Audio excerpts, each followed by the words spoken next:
Hello বন্ধুরা, তোমরা সবাই কেমন আছো? আমি খুব ভালো আছি।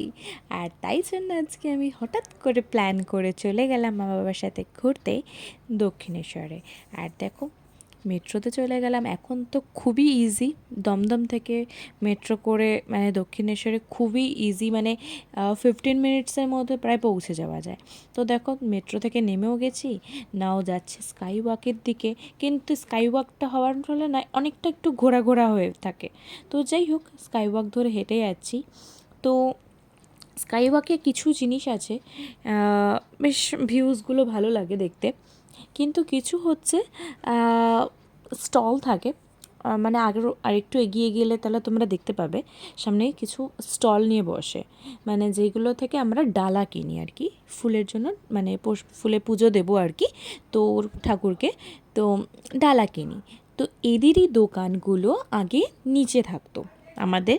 আর এখন অনেক কিছু নতুনভাবে বানানোর ফলে, স্কাইওয়াকটা হওয়ার ফলে এখানে স্টলগুলো দেওয়া হয়েছে।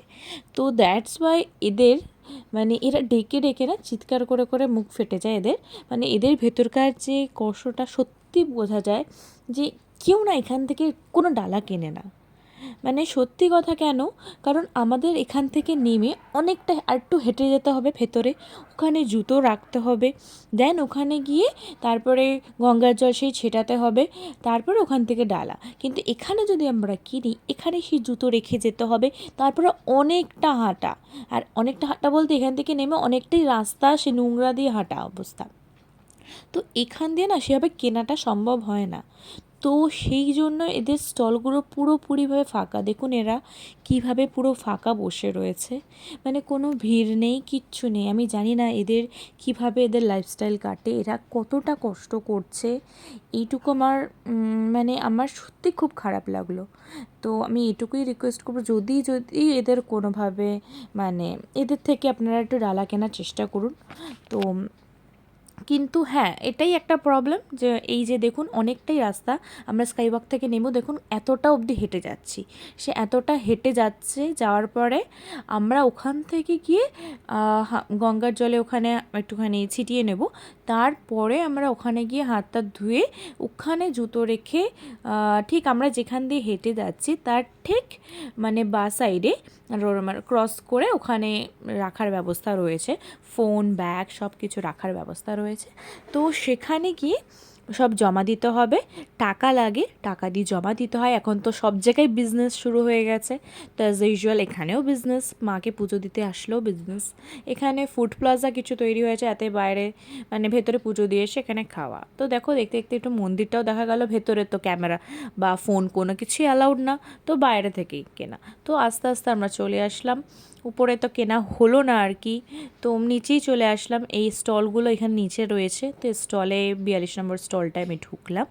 প্রথম স্টলে এখানে জুতো রাখলাম, ব্যাগ রাখা যায় না, ব্যাগের জন্য ওই সেই আগে যেখানে স্টলটা বললাম ওখানেই ওই কাউন্টারে গিয়ে রাখতে হয়। স্টল থেকে আমি ডালা কিনলাম, মাও কিনলো।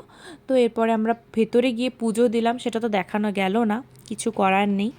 তো এরপরে পুজো দেওয়া হয়ে গেছে, এখন আমি একটু গঙ্গার পাড়ের দিকে যাব, তাই হেঁটে হেঁটে গঙ্গার পাড়ের দিকে আমি যাচ্ছি। এইগুলো হচ্ছে সেই শিবলিঙ্গরগুলো, তো পেছন দিক থেকেই দেখা যাচ্ছে আর কি।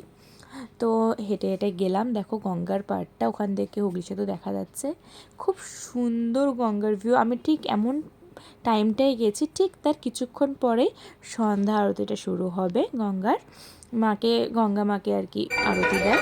দেখো সবাই চারপাশ দিয়ে বসে গেছে, গঙ্গা মায়ের আরতি শুরু হয়ে গেছে, সুন্দর আরতি হচ্ছে সবাই।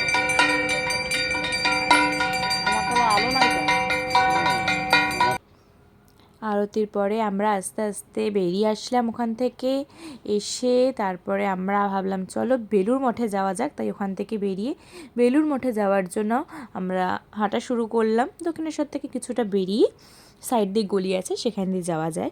আমরা ফেরিঘাটে গেছিলাম, বিকজ আমরা লঞ্চে করে যাব, কারণ মা অনেক দিন ধরে বলছিল যে লঞ্চে যাবে। সো লঞ্চে করে গেলাম। ওখানে এখানে দেখো খুব সুন্দর সুন্দর স্টল রয়েছে, ঠাকুরের অনেক ফটো রয়েছে, মূর্তি রয়েছে, জুয়েলারিজ রয়েছে, তার সাথে ধাগা রয়েছে, শঙ্খ, শিবলিঙ্গ, অনেক কিছু রয়েছে। আর এখানে অনেক কিছু মানে বুয়েমগুলো রয়েছে, জারগুলো যেখানে গঙ্গার জল ভরা যায় আর কি।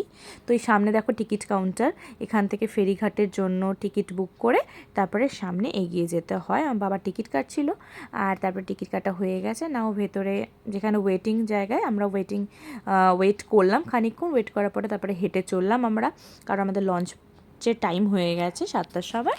তো আমরা গেলাম, দেখো আমরা ওয়েট করছিলাম, তো অপোজিটে যে লঞ্চটা আসছিলো, লঞ্চ থেকে সবাই নেমে গেল, আমরা লঞ্চে তারপরে উঠলাম। উঠে এখন লঞ্চে বসে আছি।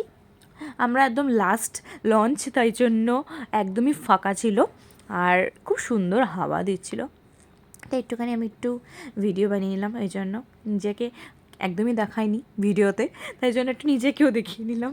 দেখো এই অবস্থা আমার। তো যাই হোক, আমার খুব সত্যি কথা বলতে খুব খুব খুব ভালো লাগছে। এতদিন ধরে যাব যাব যাব যাব করে সত্যি যাওয়া হয়ে ওঠেনি। তো বাবাও বললো যে চল হট করে, তো সাডেন প্ল্যান করলাম আর বেরিয়ে গেলাম। আর লঞ্চে অনেক বছর বাদে লঞ্চে উঠলাম, সো খুব ভালো লাগলো, গঙ্গার এই ঠান্ডা হাওয়া। তো আমরা আস্তে আস্তে দেখো পৌঁছেও গেছি বেলুড় মঠে। বেলুড় মঠে পৌঁছে আমরা এখানে লঞ্চ দাঁড়াবে, তো আমরা তারপরে আস্তে আস্তে নেমে যাব। ওখানে অপোজিটে সব ওয়েট করছে, ওনারাও মানে উঠে আর কি উঠবে, তো আই থিঙ্ক তাই জন্য ওয়েট করছে। তো তারপরে হ্যাঁ মানে ফিরবে আর কি, এটা লাস্ট লঞ্চ। তো আমরা ওই জন্য নেমে গেলাম এবার দক্ষিণেশ্বর থেকে বেলুড়ের দিকে। এ দেখো বেলুড়ের এই জায়গাটা দিয়ে হেঁটে যাচ্ছে, বেরোতে হয় আর কি। বেলুড়ের মানে বেলুড় মঠের ভেতরে যেতে গেলে এই গলি দিয়ে যেতে হয়, এটা একদম ভেতরের রাস্তা। এখানে একটা মসজিদও আছে। একটা খুব ভালো একটা জিনিস দেখলাম কি, একদম দক্ষিণেশ্বরের মা কালীর মন্দিরের পাশে এই মসজিদ। বাদবাকি ব্যাপারটা তোমরা বুঝে নাও আমি কী বলতে চাইলাম। তো তারপরে হেঁটে হেঁটে চললাম বেলুড় মঠের দিকে। বেলুড় মঠ মানে ভেতরে যে আরতি টারতি হয় সেগুলো টাইম শেষ হয়ে গেছিলো আর কি। তো আমরা তাও ভেতরে, যেহেতু ওখানে অনেক পাঠ হয়, ওখানে ধ্যান হয় মঠে, তো সেই জন্য গেছিলাম। তো ওখানে কিছু ফটো সেশন করলাম, ভিডিও টিডিও করলাম ওখানে, যদিও বা একটু ফটোগ্রাফি নট অ্যালাউড ছিল। তো যাই হোক, কিন্তু এত সুন্দর ভিউ, এত সুন্দর সব কিছু দেখে আমি আর থাকতে পারলাম না, তো ভিডিওটা করলাম। দেখো ওখানে বেলুড় মঠ দেখা যাচ্ছে, আর এখানে এত সুন্দর মাঠ, এত পরিষ্কার, মানে দারুণ পরিষ্কার রাস্তা, পুরো টিপটপ, কোনো নোংরা নেই, কিচ্ছু নেই, মানে প্রচণ্ড নিট অ্যান্ড ক্লিন। আর পরিবেশটা অপূর্ব। মানে এটা আমরা তো অনেকটাই লেট করে ফেলেছিলাম যেতে, যেহেতু বাড়ি থেকে বেরিয়েছিলাম আমি লেট করে। তো যাই হোক, লেট হয়ে গেছে, তো আমাদের বেলুড় মঠ দর্শনও হয়ে গেছে। আমরা এখন বেরোচ্ছি, বেলুড় মঠ থেকে একটু বেরিয়ে এসেছি। দেখো এখানে একটা কি বিরাট আম গাছ, আর কত সুন্দর সুন্দর, মানে সুন্দর সুন্দর মানে সাইজটা কি বড় আম হয়েছে। তো মা তো দেখে হাঁ করে তাকিয়েছিল আম গাছের দিকে। তো যাই হোক, খুব সুন্দর গাছগুলো রয়েছে, লিচু গাছ রয়েছে, অনেক গাছ রয়েছে প্রচুর। আর মানে খুব সুন্দর চারপাশের দৃশ্যটা আর কি, ভালো লাগছিল বেশ। এটা দিনের বেলা আসলে আরও ভালো লাগে। তো এটা হচ্ছে, এখানে অনেক মঠ রয়েছে, অনেক কিছু মানে অনেক থাকার জায়গা অনেক রয়েছে। আমি ঠিক কি কি ভবন যেন রয়েছে ঠিক বলতে পারবো না। তো যাই হোক, খুব ভালো লাগলো। তো আমাদের বেলুড় মঠও দর্শন হয়ে গেল দক্ষিণেশ্বরের সাথে সাথে।